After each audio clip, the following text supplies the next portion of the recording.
que é o arrebatamento da igreja? O que acontecerá? Veja o que a Bíblia diz. João capítulo 14, versículo 3. E se eu for e vos preparar lugar, virei outra vez e vos levarei para mim mesmo, para que onde eu estiver, estejais vós também. O arrebatamento da igreja será tão repentino que não haverá chance para arrependimento ou preparo de última hora. 1 Tessalonicenses capítulo 4, versículos do 13 ao 18. Não quero, porém, irmãos, que sejais ignorantes acerca dos que já dormem, para que não vos entristeçais, como os demais, que não têm esperança. Porque se cremos que Jesus morreu e ressuscitou, assim também aos que em Jesus dormem, Deus os tornará a trazer com ele. Dizemo-vos, pois, isto pela palavra do Senhor, que nós, os que ficarmos vivos para a vinda do Senhor, não precederemos os que dormem.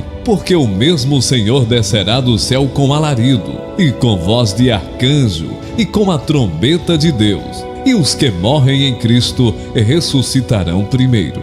Depois nós, os que ficarmos vivos, seremos arrebatados juntamente com eles nas nuvens, a encontrar o Senhor nos ares, e assim estaremos sempre com o Senhor. Portanto, consolai-vos uns aos outros com estas palavras. No sermão profético de Mateus capítulo 24, versículo 12, Jesus mencionou alguns eventos que já se cumpriram, como, por exemplo, a destruição de Jerusalém, que aconteceu nos anos 70 depois de Cristo. O mestre também falou a respeito de eventos que aconteceriam em um tempo determinado pelo Pai, mas não revelado a nós, como o dia do arrebatamento da igreja. Esse evento tão aguardado pelos cristãos de todos os tempos será a completude da nossa salvação. Por isso, almejamos esse dia, quando seremos transformados, que receberemos um corpo glorificado.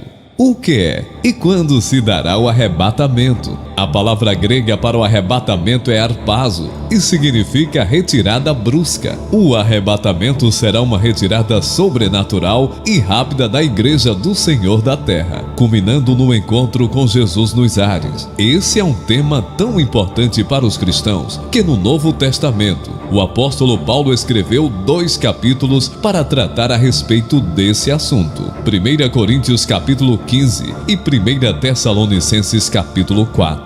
Quando se dará o arrebatamento?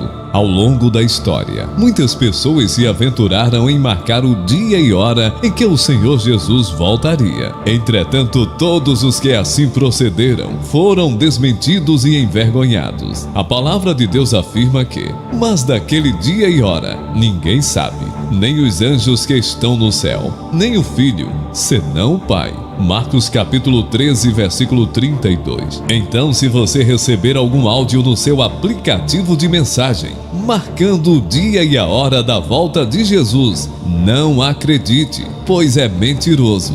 A trombeta soará. Na caminhada dos israelitas rumo à terra prometida, o Senhor mandou Moisés fazer 2 trombetas de prata, pois na Bíblia a prata é símbolo de redenção. Ela seria utilizada para convocar a congregação e para a partida dos arraiais. A trombeta deveria também ser tocada nas solenidades e no princípio dos meses. O toque da trombeta tinha a finalidade de lembrar aos israelitas que o Senhor era o Deus deles, que os resgatara da escravidão no Egito. Números capítulo 10, versículo 2 a 10. No arrebatamento, a trombeta também soará como nos dias de Moisés. 1 Coríntios capítulo 15, versículo 52. A expressão no momento, em grego átomos, significa a menor divisão possível de alguma coisa. Neste caso, do tempo, abrir e fechar de olhos. Tal será a rapidez de transformação dos vivos quando soar a última trombeta na volta de Cristo.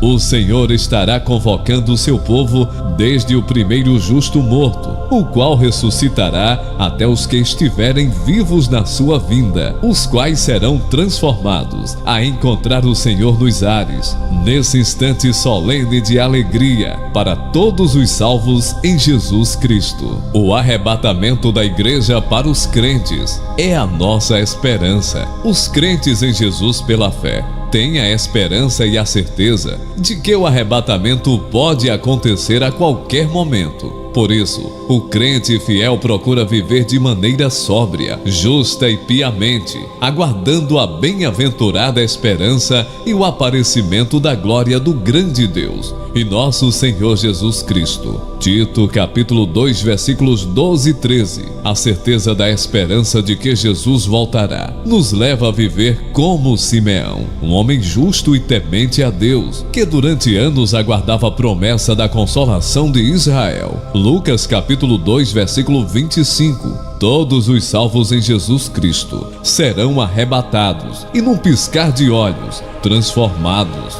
Deixaremos o nosso corpo abatido e receberemos um corpo glorioso, imortal e incorruptível, semelhante ao corpo do nosso Senhor Jesus Cristo. Filipenses capítulo 3, versículo 21. É a chegada repentina do noivo. Em continuidade ao sermão profético de Mateus 24, Jesus contou a parábola das 10 virgens. Mateus capítulo 25, versículos 1 a 13. O casamento hebreu possuía uma longa celebração, que chegava a durar dias, e uma parte importante do cerimonial era inicial, na qual o noivo em cortejo e ao encontro da noiva. Segundo Jesus, o noivo tardou a chegar, e as damas de honra adormeceram. Porém, as prudentes tinham azeite suficiente para manter suas lamparinas acesas. Sabemos que o azeite é um símbolo do Espírito Santo, e a história narrada por Jesus nos mostra que precisamos estar cheios do Espírito, pois só assim conseguiremos aguardar a sua volta de forma prudente e produtiva. Precisamos estar vigilantes para não sermos dominados pelo sono da indiferença. No arrebatamento igual à parábola, haverá um cortejo nupcial, pois o noivo virá para o encontro nos ares, com a sua noiva a igreja. Então todos os crentes fiéis que estiverem vivos nesse dia glorioso serão levados para encontrar com o Senhor nos ares, e assim estaremos reunidos para sempre com Ele. 1 Tessalonicenses capítulo 4, versículo 27.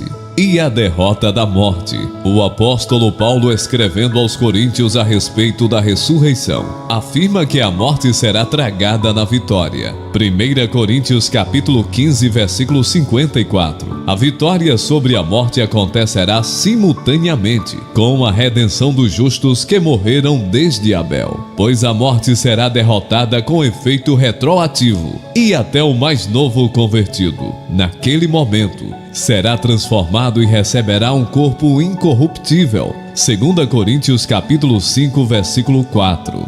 Aguardando o arrebatamento, Jesus virá. Precisamos compreender que a segunda vinda de Jesus acontecerá em duas etapas distintas. Na primeira ocorrerá o arrebatamento da igreja. Cristo voltará de forma invisível nas nuvens. Os ímpios não o verão. O Senhor, em um abrir e fechar de olhos, arrebatará para si todos os que receberam Jesus Cristo, mediante a fé. A segunda etapa acontecerá no fim da grande tribulação, e dessa vez todos verão a Cristo acompanhado dos crentes que foram arrebatados. Na segunda etapa, Jesus salvará e restaurará o povo de Israel. Ele também destruirá o anticristo e governará a terra por 1000 anos. Permaneça fiel ao Senhor. Mateus capítulo 24, versículos 45 a 51. No seu sermão profético, Jesus se utilizou em uma parábola para ensinar sobre estar vigilante quanto à sua volta. O mestre contou a história de 2 servos,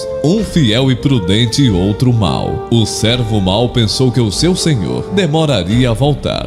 Então, se descuidou e começou a agir de forma insensata. Precisamos estar vigilantes e jamais perdermos a sobriedade e a sensatez na nossa caminhada cristã. Temos de viver crendo que o nosso Senhor não tardará a voltar e que teremos de prestar contas com Ele das nossas ações.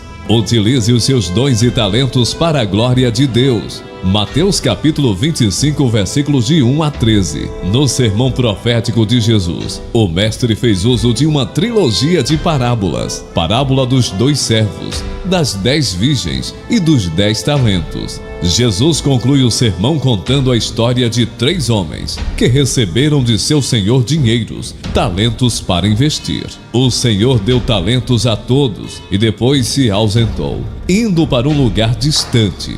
2 servos, enquanto esperava seu senhor, investiram os talentos que receberam. Mas um deles enterrou o talento recebido. Como muitos de nós, ele dormiu o sono da indiferença. Não enterre seus dons e talentos. Seja produtivo e utilize-os enquanto ainda há tempo. Conclusão: as profecias sobre o arrebatamento são infalíveis, coerentes, consoladoras e devem produzir em nós a expectativa que Cristo pode voltar a qualquer momento, inclusive hoje. Entretanto, enquanto o Senhor não vem, devemos trabalhar de forma incansável, olhando para os campos que estão brancos para a ceifa.